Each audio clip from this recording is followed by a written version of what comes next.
Welcome to the Troy Kearns Podcast. We discuss real estate investing, entrepreneurship, and business to help you retire and become financially free. Make sure you share this podcast with someone who could benefit from it and leave us a 5-star review. It truly helps me out. This show will mentor you towards financial freedom. If I can do it, so can you. What's up, everybody? Today I'm with Joe Williams. Joe Williams is a real estate guy. He invests in flips. He hates rentals right now. We're going to talk about that today. And Joe is actually somebody that I've been, I guess, on the other side of things on when we got into it on a real estate deal. And I always feel like bury the hatchet, get to know people. That's what we did. You know, egos get in the way sometimes in business. And we were just recently on another guy's show. And I said, hey, why don't you come on the podcast? And so he graciously came on today. Appreciate you coming in, brother. Hey, I appreciate it. Thanks for having me. So tell us a little bit about yourself.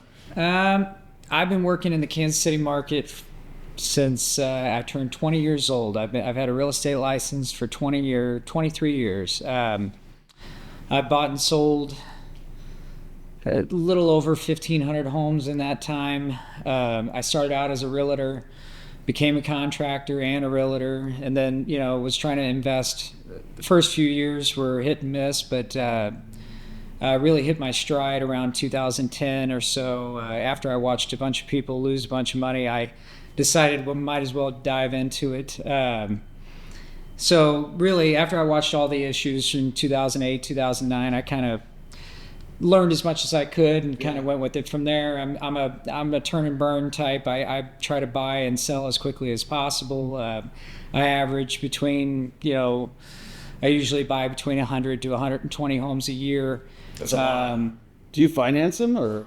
No, I use private money, and we've been able to build up enough that I finance some myself, and other people close to me, have become investors and stuff like that, and we seem to manage it well. We seem to buy right and get in and out of them as quickly as we can. That's a lot of houses. No. So you're not a big rental guy, though?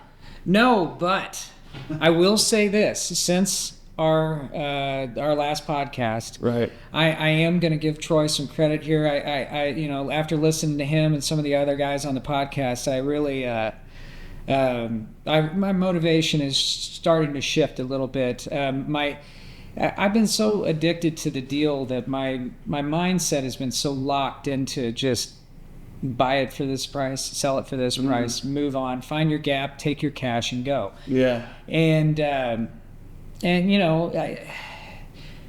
done that, and I've done very well. I've built up, a lot of resources, a lot of cash, a lot of all the things that make you happy in life. But at the end of the day, I don't have a big portfolio of property to fall back on. I'm hustling out there every day to make my money, and whereas I'd like to sit back and let other people do the passive income type thing. Hey, listen, you still got to fix them up with the tennis trash them. Sure, yeah, no, I know, and that's the thing. I mean, I feel like I have the resources to do it. It's just I've never really implemented them, and so I hate flipping. Yeah, because you take a really good shitty house, you make it perfect, and then you get rid of it. Yeah.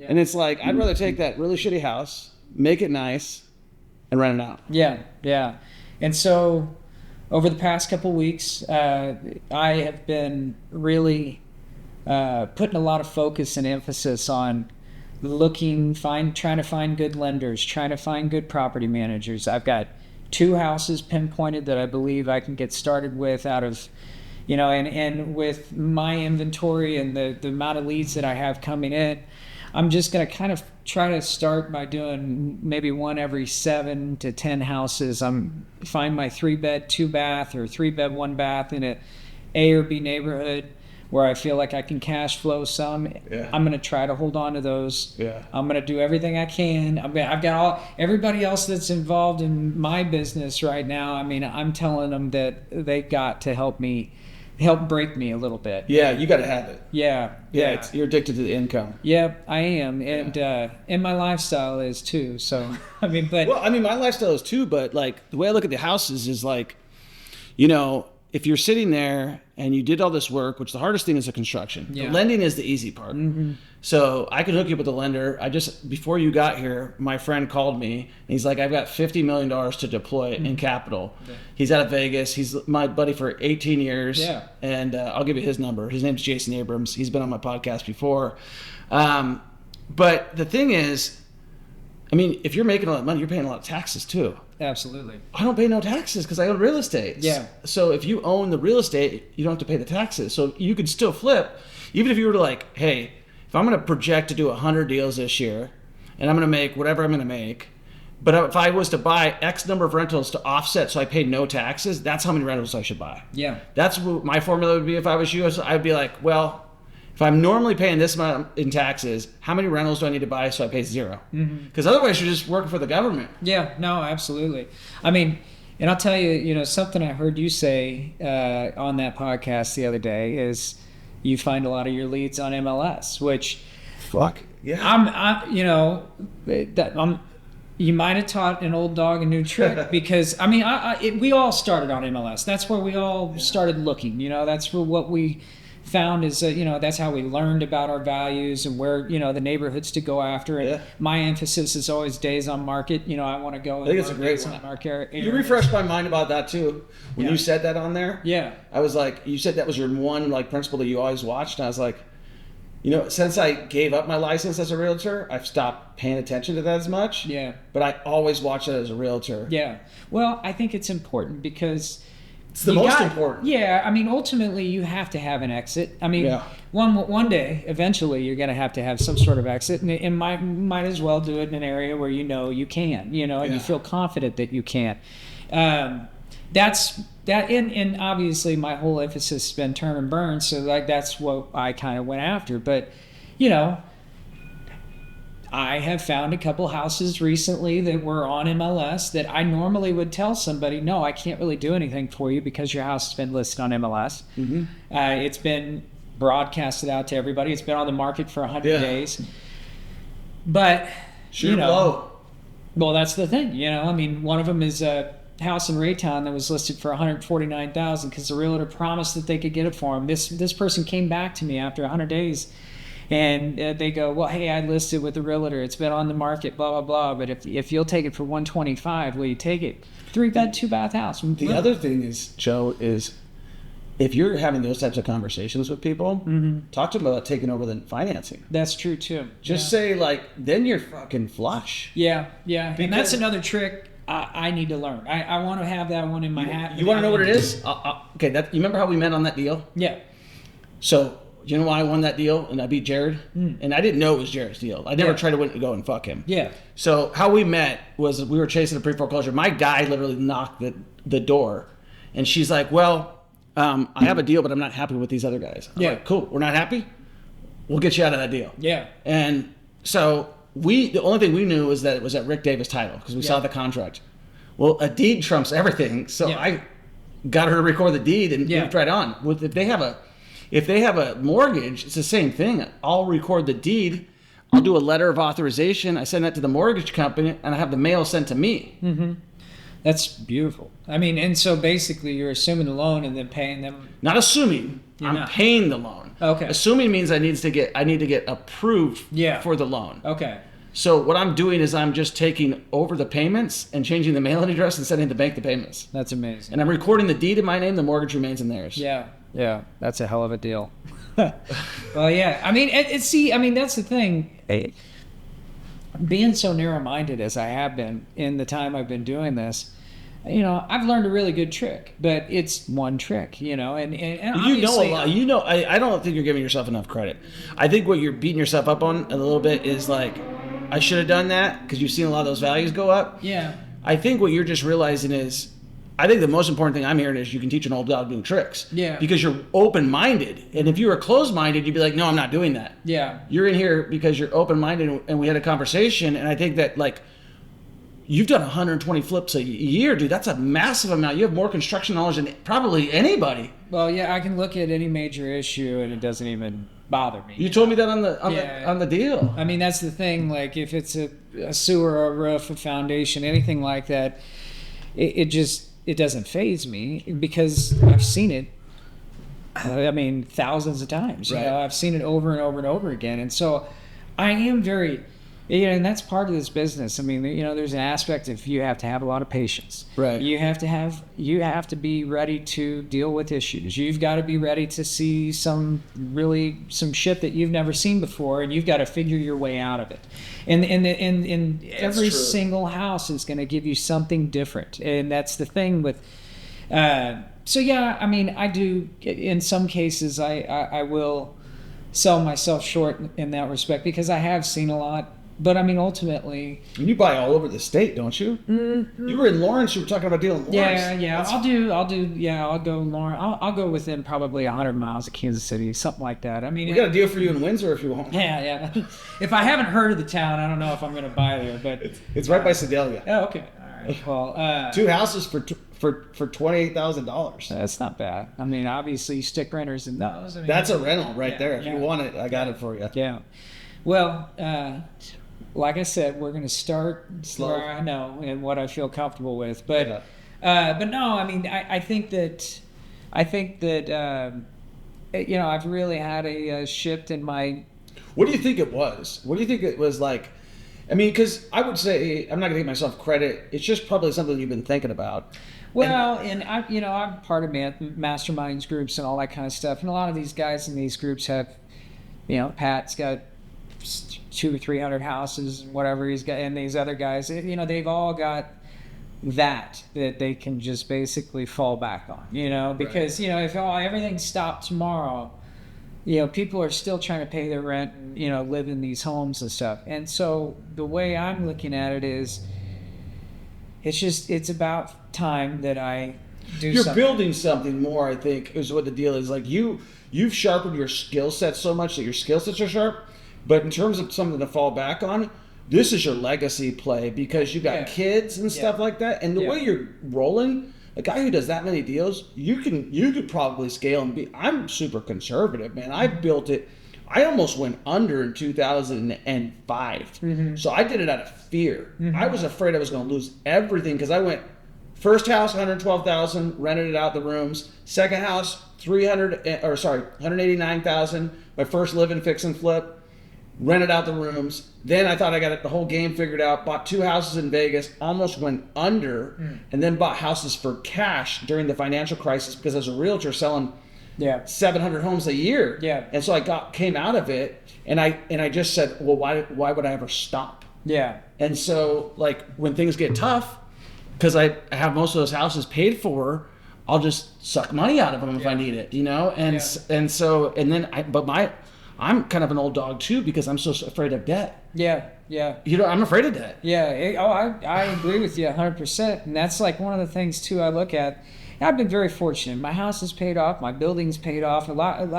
I've got properties that are paid off and good assets, but they're not really making me money. I mean, they're making me money in equity, but they're not making me money right now. Dead money. Yeah, I mean, the only thing that I recently did, and that's one of the things that kind of got me going, is I've got this farm in Cleveland on 20 acres, and it's got 4-acre pond and stuff. And So what about our cabinets out in Cleveland? Oh yeah, okay, all right.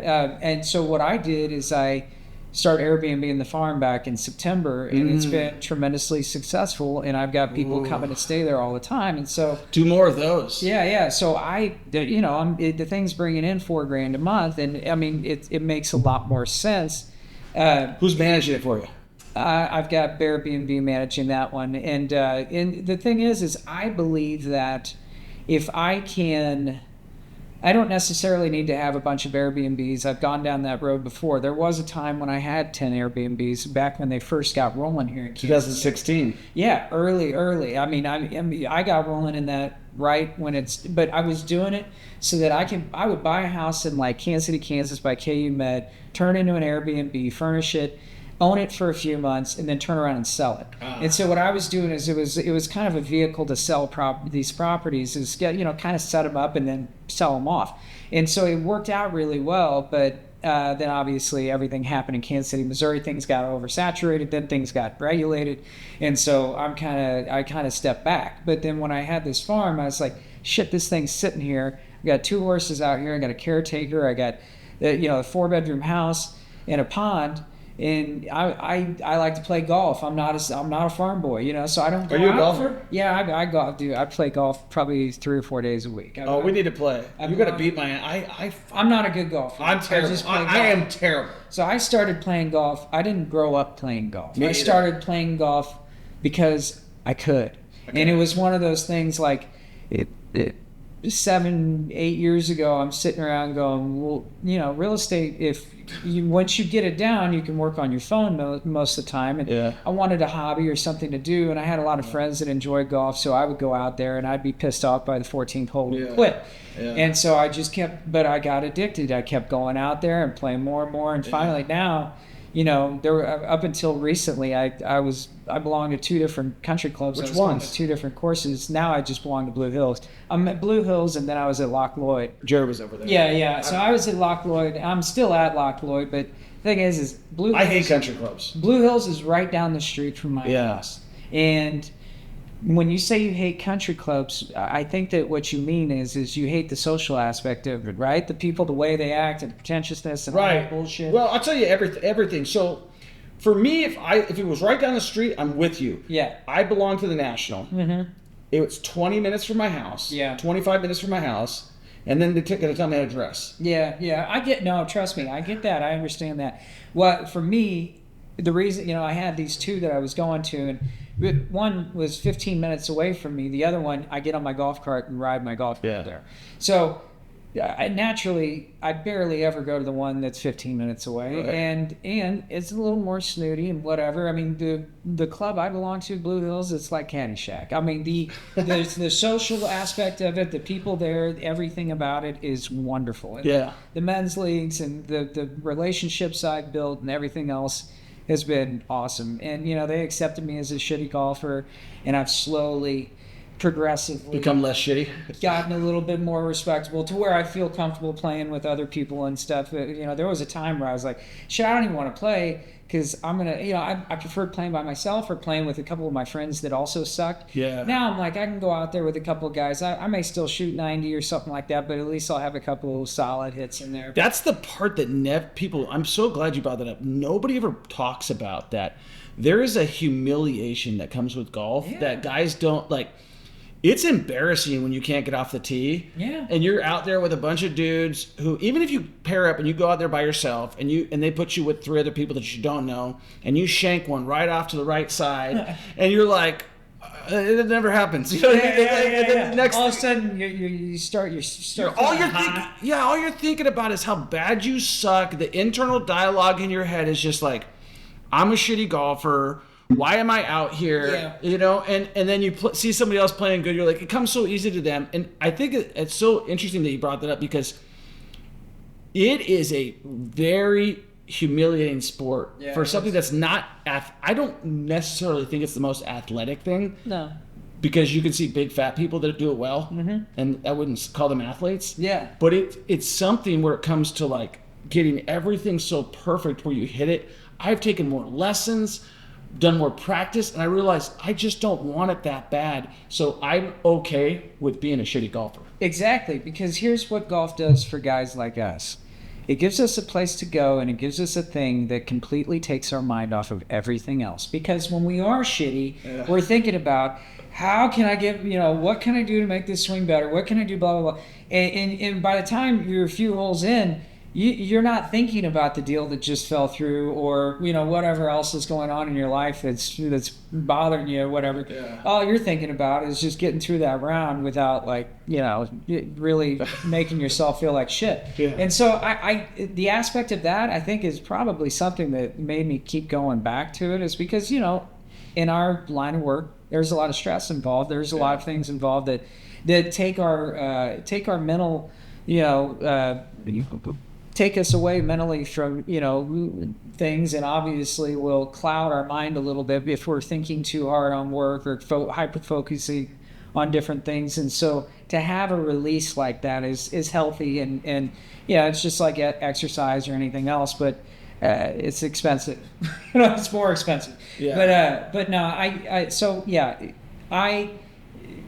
going back to rentals, all that kind of stuff, like, and having this farm, I'm not a farm guy. So I have this farm out there that's just sitting there.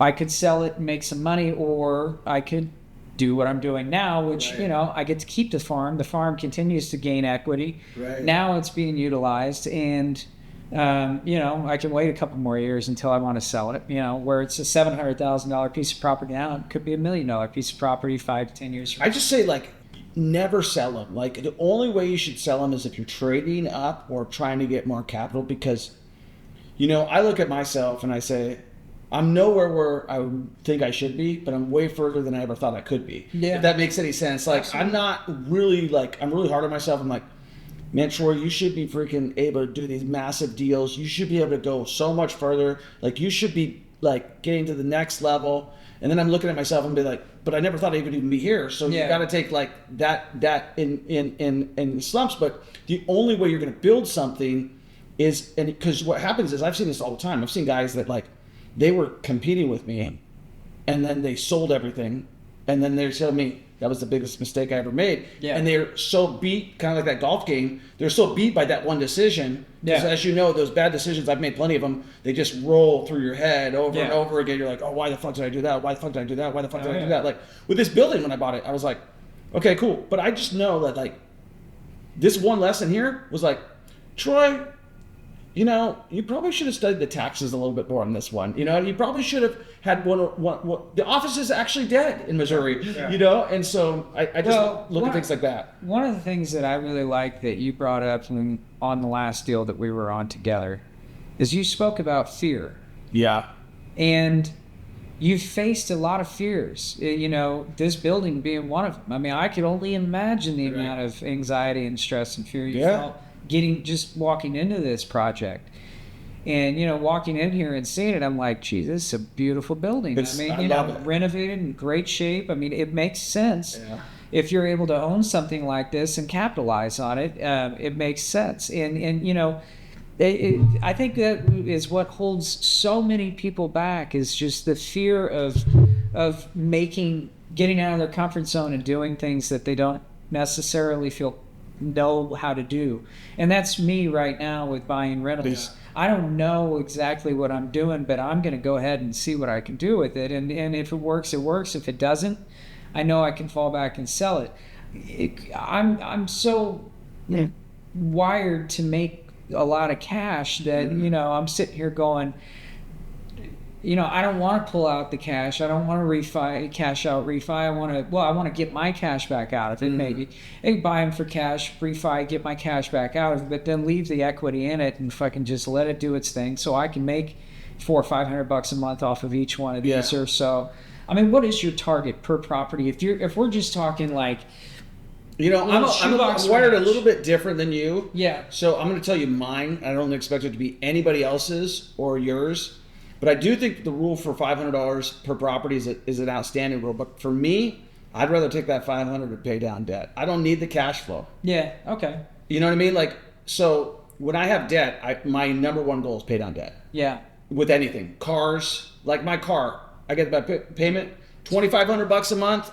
I'm sending freaking $975 a week. Yeah. I'm knocking the shit out of everything because I'm so fearful of debt, because debt almost crushed me in 2005. I mean, I was on the verge of bankruptcy. Yeah. I was sitting in my mentor's bottom of his basement. I had to move my ass back to Seattle for 8 months, take a job.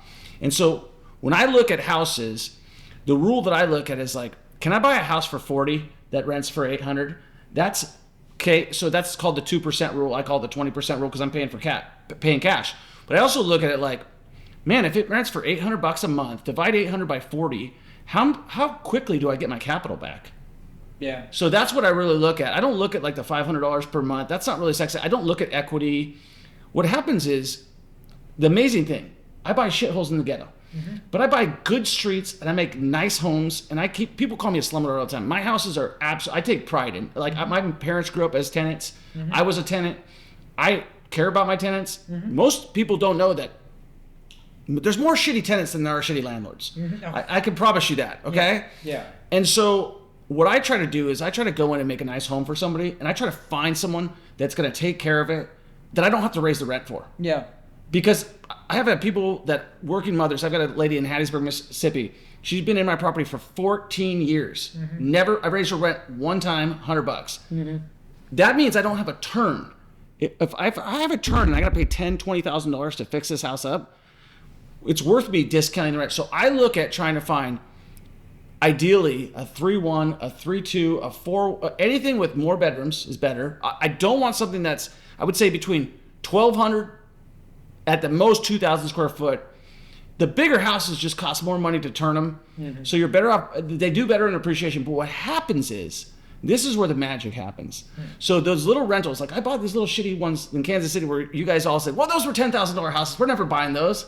I came out here and I was like, these Midwestern folks don't know what they got. And so I came out here and I bought 82 houses in like 18 months. And then I pressed more. I said, I'm going to keep going. And I've kept going. And what happened was I look up and I've been here 4 or 5 years. And those houses, some of them I got my ass kicked. Like a tenant destroyed one. But they've tripled or quadrupled in value.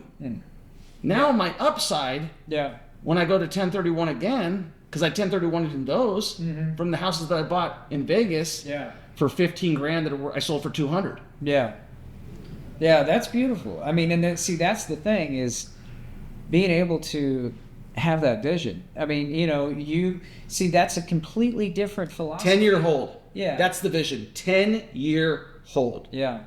Now I'm 15 years almost in Mississippi because the market, I didn't plan on it like ever appreciate. I never looked for appreciation, but I planned for a 10-year hold. Yeah. And then what happens is appreciation just follows you because like there's cheap markets. Like, did you think that Kansas City was going to go crazy? I'm not, I don't work on that side. I don't work in there as much, but in my, like Johnson County. You're in Johnson County. Close in to State Line, Lee Summit. For people who don't know what that is. For me, I have always had confidence in this city. I mean, I felt like, I've seen out-of-town investors come into this city for the past 23 years I've been in real estate, because you can buy for what you can buy for, and while you've got a renter in there, or whether I don't know if you're Section 8 or doing however you're doing it, you're getting good rents, and at the same time you're getting appreciation at the same. And so it just, Kansas City has always made sense to me because it's where I'm from. And, all I've ever seen this place do is go like this. My mother used to buy houses in Leawood for $150,000 and turn around and sell them to some whoever. Yuppie couple and for $220,000, and I would just watch her do that, and now those houses are worth $600,000, $700,000, $800,000, and so this city, all I've ever seen it do, other than 2008 and 2009, is really all we've ever done is slowly, just moved our way up. There are certain areas that weren't affected by 2008 and 2009, but there are certain areas in the city that did get affected, and when I think about future shifts in the real estate market or values or whatever it may be, those are kind of the areas I'm fearful of. They seem to be working out really well for you, though. So and it's not like those are ever gonna. The thing is those houses you may have paid $40,000 for and they're worth $140 now. They're not going to be worth. They're never going down to that again. They're always going to be worth in that 140, or if not more. I believe. I think that things level out here for a term, but they don't necessarily go down. You know what I'm saying? So that's why I've always had a lot of confidence in this market. But if they go down, if we do have another 2008, 2009, you sit on it. Fuck yeah, I buy more. Yeah, exactly. You know exactly what to buy. Yeah, you like when it happened. I was because this is where fear and leaning into it. Like, I sat in my house. So real quick, my houses I told you I bought was 2002, 2004, and then I bought those 2 houses in Vegas in 2005, and then the market almost crushed me. 2009 comes around. I've been thinking about this for 4 freaking years, and how do I get out of this jam? I'm losing $2,500 a month. And now the houses are selling for $20,000 in Vegas. And I'm looking it up, the tax. I'm a new realtor. I don't know shit. And I'm like, this house was built in 1947 for $20,000. I'm like, this has got to be a fluke. I'm like, if I buy 3 houses, I have no idea what I'm doing. Like, I'm like, if I buy 3 houses for 20 grand, which I can now afford because I have been like literally making money, putting every last nickel away, and out of that whole, I'm still losing $2,500 a month, but my income is, basically fixing it for me. Yeah, exactly. And so I bought 3 houses for 20 grand, and then I bridged the gap. Now I'm only losing $100 a month. I'm like, why don't I just keep going? And I made every single mistake you could make, putting the wrong tenants in there, buying 4plexes, which I would not advise anybody to do. Doing all those things, and I realized, like, man, the market just, like you said, continues to go up. The house that I grew up as a tenant in Issaquah, Washington, where I'm from, has the same stuff in it. My sister just told me it's worth $1.5 million. Yep. Okay, it's the same house. The lady's owned it since 1990. She bought it for $85,000. Yeah. That is the power of real estate, and so I think that for you, knowing all of those wonderful skills, and going back to the fear thing, what I realized is I used to think other people didn't have fear, and I was like, then you hear Mike Tyson. And he's like, anything I'm afraid of, I do. And I'm like, man, once you let fear control you, which it does control me in some ways, but once you realize that, like, man, the only way, the same thing we tell our kids, the only way, we tell our kids, hey, man, just do it. Don't be afraid of it. Yeah. I learned this from a guy named Brian Tracy the other day. You know who Brian Tracy is? You would really like him. He says that kids were not born with fear. That we teach it. The only thing that they were born of was falling over and some other thing.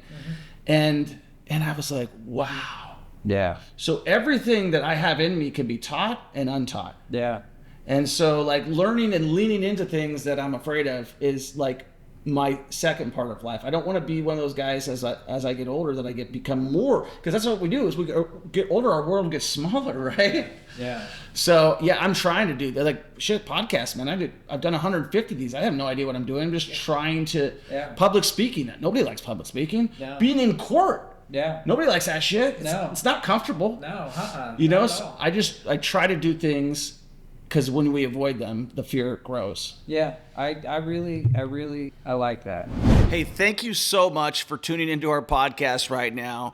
I am so happy that you are here. You are in the right spot to be getting inspired by other people that have just achieved their goals so that you can achieve your goals. Do me a favor.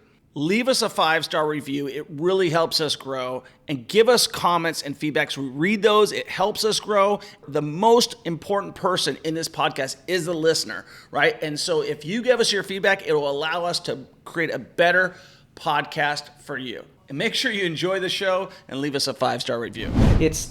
I call it addiction, but it is also a fear that it keeps me in that same mindset, and it's because it's a fear of doing something and not necessarily knowing what I'm doing, and the fear of failing, or the fear of putting too much stress, too much anxiety, all those type of things. I mean, in my life, I've had some stressful times in my life running contracting businesses and doing all that kind of stuff, and so one of the things I've always tried to do is try to lessen the amount of stress that I have. And so sometimes that leads me in the right direction, and sometimes it leads me in the wrong direction, because there's opportunities that I may pass up because of the fact that I'm just trying to avoid that stress. But I think that with the resources and the knowledge and everything that I have, no matter what my fear is of going out and start to buy some rentals, whether I'm using a formula like you are, or if I'm using the $500 a house formula, whatever it is, it seems like both ways work, regardless, because at the end of the day, you sit on that house for 10 years, that appreciation and everything else builds up, regardless if it's a $40,000 house or a $150,000 house. Like you said, the one in Washington went from 85 to 1-point-something million. So, I mean, anything's possible. And I feel like we're in a good market for it here in Kansas City. I mean, the Midwest overall. But, that is exactly, I really like what you had to say about that, especially the fact about, the idea of we're taught fear, and it's something you can be untaught if. Well, and here's the other thing is, and I swear to God, I did this morning. So Brian Tracy, I want to get him on my podcast. He's an amazing guy, and he talks about all this stuff. And he said, you got to tell yourself who you're going to become, because otherwise, the internal talk that you're having with yourself is usually negative. I think that everybody, it's usually negative, and so. I was doing one of those things like, you remember the Stuart Smalley from back in the day? Oh, yeah. Like, I'm smart enough. So I was telling myself, I'm unstoppable. I'm like, you know what I mean? And I'm trying to tell myself who I'm going to become. Because if I don't tell myself who I'm going to become, I'm going to tell myself who I'm not going to become. Yeah. And so I think a lot of it is like just, things that I have like gotten out of my own way. And I think a lot of times I have a mentality where I've got the adolescent mentality where I'm still this guy, and all of a sudden I look up, I'm 47 years old, and I'm like, shit, I'm not that guy anymore. So like leaning into yoga, we talk about stress. Like yoga has really de-stressed me. It's breathing and things like that. And like when you first get into yoga, it's kind of a little bit uncomfortable because I'm still like, my wife's like, are you still the worst one in the group? I'm like, probably. I'm definitely like, if there's not another couple dudes who are really bad, I'm definitely probably one of the worst ones. and so what I look at is like, we want everything like golf. We want everything right now. We want to be good right now, but we're not willing to pay the price. The price is the effort. Yeah. The effort that you become when you start buying these rentals. And the reason I did it is I was afraid of going broke again. So I look at it as like, these houses are my protection. They protect me. So they protect me from the bad decision that I made in 2005. Yeah. They protect me so that I don't ever have to worry about working again. They protect my family. That's what I look at them as. And then my fear is debt. Yeah. Like I know a lot of guys are like my big fear is debt. So for me, when I was looking at converting this building, and I said, I'm willing to take on the debt, but let the juice my phrase, Joe, is the juice got to be worth the squeeze. Yeah. And I'm like, if I'm gonna go bust, I better have a good payoff. Yeah. And when I looked at this one, I'm like, to turn this into apartment buildings for myself personally, like it's not sexy. I'm going to put this out there right now. I want to build a fucking casino. I want to build it because I believe, shit, I'm going to risk $100 million. If I take every asset that I have, I probably have $50 million worth of assets. If I take every asset and I leverage it, and I say, shit, I'm good with going bust. I want it to be on something that's worth going bust on it. And buying an apartment building is not worth, for me, going bust on. So for that type of stuff, like, I think that definitely lean into it. The construction thing most people are afraid of. And here's the other thing is, I surveyed, I would say 300 to 400 people. When I first started my mentorship group, and these are just people, so people are people. The number one fear, and I didn't say, the number one fear that people had was A, losing money, and B, losing money. That it was the number one fear that people had. Yeah. And so, and then once you lose money, which I have lost plenty, I'm sure as flipping, you've lost plenty yourself. Oh yeah. I think that once you realize like, shit, man, I fixed 120 houses a year for 23 years or thereabouts, 1,500 houses. Like, if I just go lean in and say, there's going to be problems. I know that, number one. I'm going to find the best property manager. Like, I'm going to find to take the stress away, because I agree with you, dude. Because if you have the tenants right there, like, even though we self-manage, I have someone in between me and them. Exactly. Because I'm a human being and I feel bad for people. Yeah. And so I always say, like, even my wife was today in eviction court with me because I didn't want to go. And I normally don't go. I'll send somebody else. And so she's like, well, what do you want to do here? And I'm like, I'm hard-nosed. She's like, well, I think we should do this. I said, well, go with your opinion, because I'm hard-nosed. I'm just going to tell them, kick them out. And sometimes I'll get in my own way. But I think, like, if you put a property manager in and you just start focusing, like, listen, man, I'm just going to buy the house that I can either buy the same way I'm looking at it as a flip, but I'm going to cash flow the most amount of money as my asset. And I'm going to sit there and say, like, okay, I want to, at least when I refinance or whatever method I'm using, that I can be more than whole and put some money in my pocket, so it's almost like I'm flipping it. And I'm cash flowing. So I get to get my juice from flipping it, the burr, and I get my capital back, and I get a cash flow and pay down debt. I think that you can't lose on that one. Yeah. It's just, finding deals that work with that, with the interest rates where they are now, and everything. That's the hard part, and that's where, like, where you're working, where you can pick up a house for 40 or 50 grand. Mm-hmm. That works a lot better.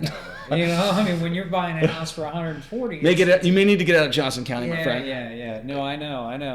But Raytown, you were just talking about, right? Yeah. I think that's a great Independence, Raytown. Yeah, I think Raytown's great. I think Belton's really good. I think there's a couple spots. North Kansas City's excellent. Can you break down for everybody who's listening right now the difference between Johnson County? Because what's funny is, I bought like no houses in Johnson County. Like literally, you could put me in Johnson County and I couldn't tell you anything about Johnson County. I have one property in Johnson County right now that I'm flipping, and I just got to stop work hard on it. Shout out Mission, Kansas. Oh man, Mission, yeah. So Johnson County is basically we like to tout it as the third richest county in the Midwest. It is a bunch of strip malls and medians and neighborhoods, built where growing up, I didn't really enjoy Johnson County at all. Where'd you grow up? I grew up on the Missouri side, Brookside, Plaza, Waldo. That's kind of, the old school area of Kansas City. And Waldo's a great rental area. Oh, absolutely. But everything there. The houses you're buying are World War II built 1940s pieces of shit that you're paying a pretty penny for. We just listed one yesterday, 900 square feet or something like that for $290,000. So Waldo's great, but right now, unless you can find a really good deal over there, it's hard to get in. Johnson County, though, on the other hand, I'm talking about Waldo. Johnson County, you go over there, and your average sale price is in the 400s. The ability to find a single family home with 3 beds and 1 bath for less than $200,000 is almost, there aren't any. Unless you want a condo or you want a half a duplex or something like that. Johnson County is obviously has great schools. It is clean. You feel safe. You feel comfortable there. Mm-hmm. But it also feels, it doesn't necessarily feel like where I grew up, which was, and there's good things and bad things about it. But ultimately, it's the most expensive real estate we have here in our metro area. Yeah. And so when you find properties there, when we were talking about days on market, when you find properties there, it's going to be the lowest days on market you'll find probably in this city. And it's probably the easiest to resell if you have a margin. I tell the story about the first house I ever bought was in Leawood, Kansas when I was 20 years old. I bought it with a friend. We went in, we actually bought it from my mother. She made like $60,000 on the deal, wholesaling it to us. We buy it from her. We go in, flip the house. We live in it while we flip it. We're young kids. All we care about is, can we each make $20,000 a piece? And so we ended up, I think we were into it all for $180 or something like that. Sold it for $242. Sold it in 2 weeks. And this is one of the prime neighborhoods in Johnson County. They came in and bulldozed the house. Oh, man. Bulldozed the house after we renovated, new roof, all this stuff. Bulldozed the house, built a $800,000 home on the lot. What's it worth now, that house? You think if you owned it right now, what would it be worth? The same house that you got, not the one that they built. But the same house that it would be worth, probably with that lot and everything, about $800,000 or so. And what'd you pay for it? I paid $180, and we put like $35 into it, so we were into it. No, we didn't. We paid less than that. We were into it for $180. Okay. So I think we paid about $150 for it. And here's the thing, that $800,000 house that they built, it's worth $1.4 million now. And then so that the area itself, Johnson County, you're seeing houses being bulldozed all throughout Prairie Village, and they're rebuilding $1 million homes on those lots. You're seeing it's just such prime real estate because of the schools, the infrastructure, the way it's set up, it is very. It just seems to do very well. I don't necessarily see it going anywhere negative anytime soon. It's the gold standard. It is, but it's hard to work there, because the values are what they are, and it's hard to find margins because of the so many people want it. With all your knowledge of construction, have you ever considered building new? No, but I've never done it myself, and I've never stepped into that necessarily. Another fear, maybe. But I've done it. You have to be. I would say the people that succeed in that business are so number sensitive, and they are so engineered focused, because like flipping, you can kind of just wing it. That's exactly right, and the details involved in building would be over my head. I would have at least 3 or 4 people who were handling everything that I was supposed to be handling, because there's no way that I would be able to. That's just not the way my brain works. And so if I were to jump into something like that, a subdivision or building a house for, I had a lot out in South Kansas City at 91st and Homes I've had it for 4 years now. I acquired it for like $20 as part of it. I bought a house behind it, and the lot was part of it. Got the lot for $20. What are houses selling for in that neighborhood?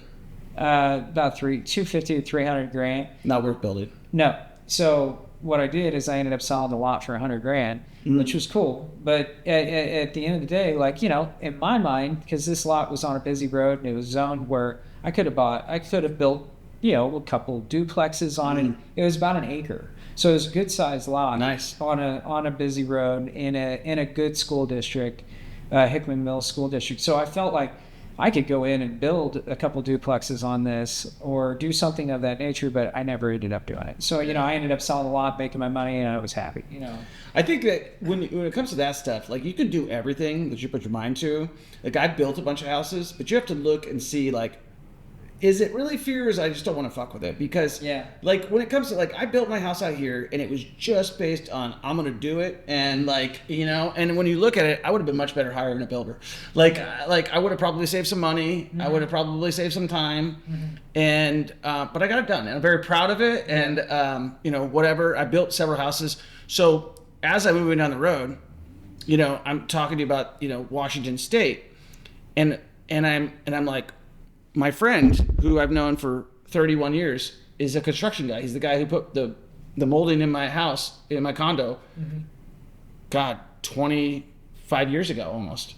And I worked with him. I went to high school with him. And he's knocking houses out, because he's been doing construction for a long time. He's knocking houses out in like 3 or 4 months himself. And he's just done his second one. Wow. And we can buy these lots for $300,000 and sell them for 1.5, and he can build a house for $200 a square foot. So when it comes to that, I really believe in relationships versus trying to do everything myself. Exactly. Yeah. See, that's kind of what I was getting at. If I were ever to tackle anything like that, it would be in a partnership or something like that with somebody who knew what they were doing. Because I have resources. I have the knowledge in certain areas and stuff. But do I want to throw my mind into all of that? No, I don't think so. I'd love to be part of something like that, but I don't necessarily want to do it all. What is your dream? Like, everybody has one. What's your dream situation, like, that you would like, that if you could remove all fear, all doubt, that you could really do, like, something, like, build something massive? Do you ever, like, dream about stuff like that? I know I do, so I'm just curious if you do. Like, I'm going to do Joe's Village in Cleveland or something like that. You know what I'm saying? Like, I don't know. I mean, what's if you won $1 million, or if you won the lottery type of thing, like, what would you do? I mean, the idea of building something next to water with a compound with all the people I love, that would be a wonderful thing. Where would be the water? Oh, Hawaii. You're a Hawaii guy. I love Hawaii. What island? Oahu. I love Hawaii. I mean, North Shore. No. Turtle Bay? No, I like Turtle Bay, but my favorite is really the Windward side, which is not a very. You can't just go stay at a big resort there. Mm-hmm. It's more community and that kind of thing. But that's kind of. I love that side of that island, and it's very peaceful, very lush and beautiful and Lots of wildlife too. Yeah, it's. I got a friend of mine who did that. Yeah, I mean, You should talk to him. His name's Brian Armstrong. He's that was his dream too, and he did it. I think he ended up not like living out his dream. He's like, I can't make any money here. So well, yeah, I mean, that's the thing. You gotta have enough money that you're just living on, like just living, you know. Like Larry, what's his name? The guy who owns Oracle, Larry Ellison. You know, he bought Kona. Okay, well there you go. He bought the island. The whole freaking island, yeah, that would be a hell of a deal. But yeah, I think my other favorite place is Santa Cruz, California. But California is kind of crazy right now, so yeah. That's where the movie, I just watched it the other day. It's an old school movie with Kiefer Sutherland. It's about vampires. Yeah, the boy, yeah. Lost Boys. Lost Boys, yes. So that's where that movie was filmed, and so my dad lived there for 30 years while I was growing up, and so I would go to Santa Cruz all the time. I love Central California. I love Carmel. I love Pebble Beach. I love Monterey, and so I really love that area. Plus, you're 2 hours from, 4 hours from Lake Tahoe, so you can go skiing. You got Yosemite. You've got just a lot of good stuff there in Central California. That would be, if there was no such thing as these crazy governments we have, I'd love California, but I'm with you, bro. Like, California is the worst thing to happen in California is the freaking government. Yeah. It's like California, you can't be walking on this earth and not appreciate the beauty of California. Oh, it's like going back to that movie, it wasn't that bad back then. Yeah, exactly. Back in the 80s, California was the spot. Oh yeah, it was. And so I would say those are my dream spots, but going back to it, like, man, what you were talking about earlier about, never really thought I'd be where I am, but, this is where I'd love to be kind of thing. And like, I think about that all the time. And, I really do truly believe that I'm living my dream. Right. In a lot of ways. Now, can I make that dream better? Yes. But I do believe that I am blessed in the situation I am, and I appreciate it every single day because, it could be a lot different. It could be a few decisions here or there. It could lead you in a lot different path. And so I'm very, very happy with where I am, with my family, with my business, with my life. But, ultimately when it comes down to it, can I make that better? Can I buy some rentals? Can I build a fortress around that family and those things that I love? That's what I want to do. And so, yeah, I think that, like, it's easy to say, like, it's kind of like that. That's a perfect like segue. It's like, could I want more? Absolutely, because you always do. That's just how we're wired. But the reality is like, how many people would trade to be in your shoes? Because it's like, most people, even like the people in Mission, Kansas, working for the code enforcement, they're making $50,000 a year, and you might make that on one or two houses, flipping it, and they're making that for their entire salary, minus the cost of taxes. Yeah. And so the reality is when you compare yourself to others, which is a recipe that's bad in golf, it's bad in real estate, and it's bad in life. Yeah. You're like, well, I should be like Elon Musk. He's worth $500 billion. I should be like him. I should be like Steve Jobs. I should be like any of these guys. I should be like the next NVIDIA. I should be that guy. But the reality is you got to really be thankful for all the things. Like you said, I know you take really good care of your family. You take them on all these awesome trips, and you got all these things. And most people can't do that. They're living paycheck to paycheck, and they're really struggling out there. I appreciate you coming on here, man. Is there any like advice that you would give to someone who's starting in real estate?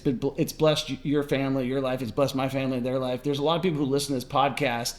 They've never done a deal. They're too afraid to do that first deal. I've seen it happen for the people that I coached, Joe. They never do a deal. Like, it comes in, I'm like, buy that deal, you won't lose money. And they're like, and I never see them again. Yeah.